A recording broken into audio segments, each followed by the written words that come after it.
ካሱ እንኳን ደረሰ ለውሳና እሺ እኔ ምልክ ህማማት የተለየ ትርጉም አላቸው ማለት ሰኞ ማክሰኞ ሮብ ምናምን ይባሉት ቃላቶቹ አዎ እንዴ በሚገባ ሰኞ ለምሳሌ ይብሰተ በለስ ትባላለች የበለስ መድረክ መታሰቢያ ማቴዎስ ወንጌል ምዕራፍ 21 22 ላይ ስናነብ በሆሳና ማግስት በጠዋት ማለዳ ተነስቶ ፍሬ ካገኘሁባት ብሎ ተራበ ይላል ጌታ የሚራብ ስጋን አይደል የተዋሃደ ያንን ለማጠየቅ ተራበና ፍሬ ሲፈልግባት ቆይቶ ምንም ፍሬ አላገኘባት አንቺ በለስ ለዘላለም ፍሬ ይገኝብሽ ብሎ ረገማት እና ሐዋርያቱ ከኋላው ነው በቀጥታ ልክ እንደረገማት ድርቅ አለች ማለት ነው። ኦኬ ዲት በቃ ገረማቸው እንዲደረገሽ ብላ በለስ ቢል ቤተ እስራኤል ነው የምንለው በለስ የተባለች ቤተ እስራኤል ናት እና በነቢያት ላይ ካህናት በካህናት ላይ ነገስት እየማለድኩ ማለዳ ያላኩባቸው አምላክ ማለዳ ራሱ መጣና አያት ማለት ነው እስራኤል የሃይማኖት ፍሬ ምግባር ታጣባት ራሱ ጌታ ሰቅላ እስከ መግደል የሚደርስ ኃጢአት ሰራች። ስለዚህ አለቀሰላት እኮ በኢየሩሳሌም አንጻር ሆኖ አልቆሰላት አይደል ድንጋይ በድንጋይ ላይ ባንቺ የመጎብኘትሽ ኖራት አላወቅሽምና ብሎ እንዳለቀሰላት በ70 ዓመተ ምህረት ቤተ መቅደሱ አፈረሰ። በባርቶማ አመጽም ደግሞ በቃ ጠፋች ወደመች ማለት ነው። የበደረቀችው በለስ ቤተ እስራኤል ናት። እኛም እንግዲህ ከልምላሜ ምግባር እንዳንደርቅ በምግባር በሃይማኖት ፍሬ እንድናፈራ እየጸለይን የምናከብረው ይብሰተ በለስ ይባላል። ሰኞ ማክሰኞ ደግሞ የጥያቄና የመልስ ቀን ነው። አይሁድ ፈታኝ ጥያቄ ይጠይቁታል። ጌታ ደግሞ ጥያቄን በጥያቄ መልስላቸው። በማን ስልጣን ይሄን የምታረገው ሲሉ የዮሐንስ ስልጣን ከሰማይ ናት ከምድር ይላቸዋል። ራሱ ጥያቄን በጥያቄ መልስ ከሰማይ ናት ብንለው ለምን አላመናችሁበትም ይለናል። ከምድር ናት ብንለው ደግሞ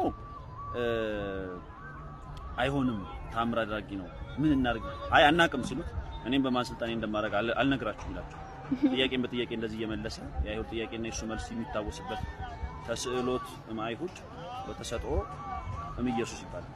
ሮብ ደግሞ ያው ሞት ፍርድ የተፈረደበት ዕለት እኛ እንጾማለን አይደል እንደውም ጾመ ድነት ብለን ዓርብ ሮብ ከምንለው ውስጥ ሮብ ሞት ተፈረደበት ነው። እንግዲህ አሁን ሆሳና ያ ሁሉ ህዝብ ሲከተለው ዓለም ሁሉ ተከተለው አረ ይሄን ሰው ዓለም ሁሉ እየተከተለው ነው እኛ ቢዝነሳችንን ልናጣ ነው እኛን በጣም እያሳጣን ነው ስለዚህ ምን ይደረጋል ከዛ ቀያፋ ተነሳና ህዝብ ሁሉ ከሚጠፋ አንዱ ቢሞት ይሻላል አፉን ከፍቶ ፊቱን ጸፍቶ አናገረው መንፈስ ቅዱስ ይላል ህዝቡ ሁሉ ከሚጠፋ አንዱ ስለ ሁሉ ሞተ ያለው ያንን በቃ ሳያስበው እንደውም ስለ ህዝቡ ኃጢአት ራሱ የሚሞት መሆኑን ተናገረ። ሮብ ይሄንን መከሩ የመጨረሻ ውሳኔ አሁን ፓርላማ የመጨረሻ ይረቅና ይጸድቅ አይደል የረቀቀው ሆሳዕና ዕለት ነው።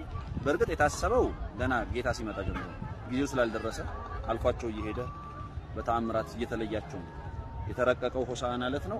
ይሄ ሮብ ዕለት የማማቱ ሮብ ዕለት ሲናንድሪን በተባለ ሸንጓቸው በድምጽ በሙሉ ድምጽ ያለ ምንም ድምጽ ታቅቦና ተቃውሞ ይሙት በቃ ፈረዱበት። ስለዚህ ሞት ተፈረደብህ ብለን ሮብ እንጾማለን። ዓርብ ሮብ ጀስት ሐሙስ ዕለት ደግሞ ጸሎተ ሐሙስ ነው እንደምታውቂው ሐዋርያት ነገር ያጠበበት ነው። ስለዚህ ሕጽበተ ሐሙስ ይባላል።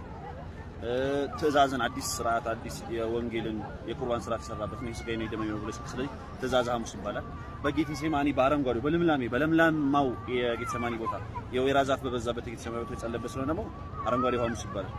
በጣም ለም ቦታ ነው። የወይራ ዛፍ አሁን ድረስ አሉ በነገራችን ላይ ተከልለው ጌታ የጸለየባቸው እጽዋት ወይራ ያው እንደሚቆይ ታውቂያለሽ ለሺህ ዓመት።